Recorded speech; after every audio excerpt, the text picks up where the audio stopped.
भारत के ग्रामीण इलाकों में एक गांव है जो समय के साथ ठहरा हुआ लगता है।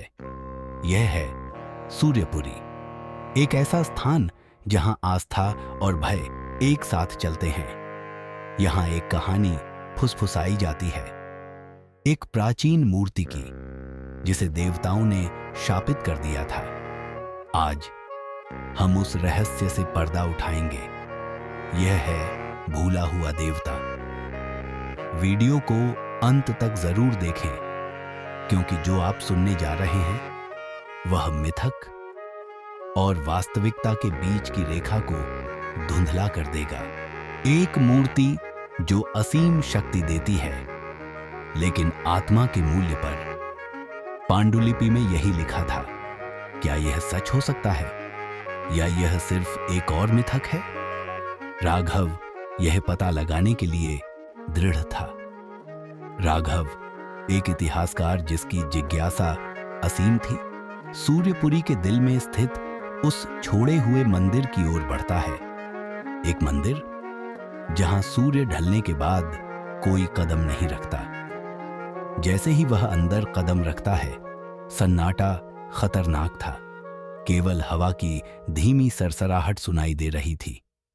दीवारों पर देवी देवताओं और राक्षसों की नक्काशी थी, लेकिन उसकी नजर उस मूर्ति पर जाकर ठहर गई जो बीच में रखी थी। यही है शिलालेख। यह चेतावनी है, प्रशंसा नहीं। जो सोए हुए को जगाएगा वह अनंत काल का कोप झेलेगा। अजीब, एक देवता को इस तरह की चेतावनी की जरूरत क्यों होगी? उसकी जिज्ञासा उसे और आगे ले गई। उसने कंपार्टमेंट खोलने की कोशिश की, यह जाने बिना कि उसके कार्य कुछ प्राचीन शक्तियों को सक्रिय कर देंगे। और फिर यह हुआ। जमीन कांपने लगी और हवा में एक अजीब सा भारीपन छा गया। मूर्ति की आंखें एक अजीब लाल रोशनी से चमकने लगी। राघव जड़ हो गया।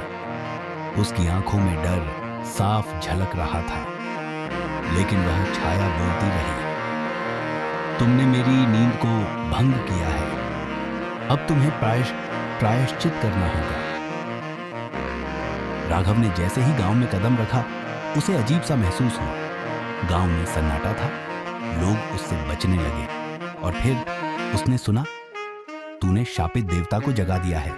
अगर उसे शांत नहीं किया तो हमारा गांव नष्ट हो जाएगा। गांव को बचाने का केवल एक ही रास्ता था, राघव को अपनी आत्मा अर्पित करनी थी। वह समझ गया कि उसे यह बलिदान करना होगा। राघव ने मूर्ति के सामने खड़े होकर अपनी आंखें बंद की। उसने कहा, हे देवता, अगर मेरे बलिदान से गांव का उद्धार हो सकता है तो मैं अपनी आत्मा देने के लिए तैयार हूं। तुमने अपने कार्यों की जिम्मेदारी ली है मानव, लेकिन हर बलिदान एक कहानी छोड़ता है। तुम्हारी कहानी भी अब इस मंदिर का हिस्सा होगी। राघव ने अपनी आत्मा अर्पित कर दी। मूर्ति फिर से शांत हो गई।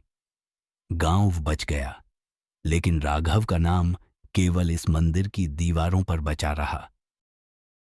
सूर्यपुरी गांव आज भी शांत है, लेकिन मंदिर की ओर कोई नहीं जाता।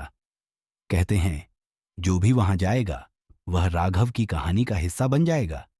कुछ रहस्य ऐसे होते हैं जिन्हें जानने की कोशिश करना ही सबसे बड़ा पाप है।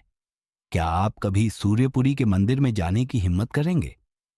अगर ये कहानी आपको रोमांचित कर गई हो तो लाइक, शेयर और सब्सक्राइब करना न भूलें। अगली बार फिर मिलेंगे एक और रहस्य के साथ।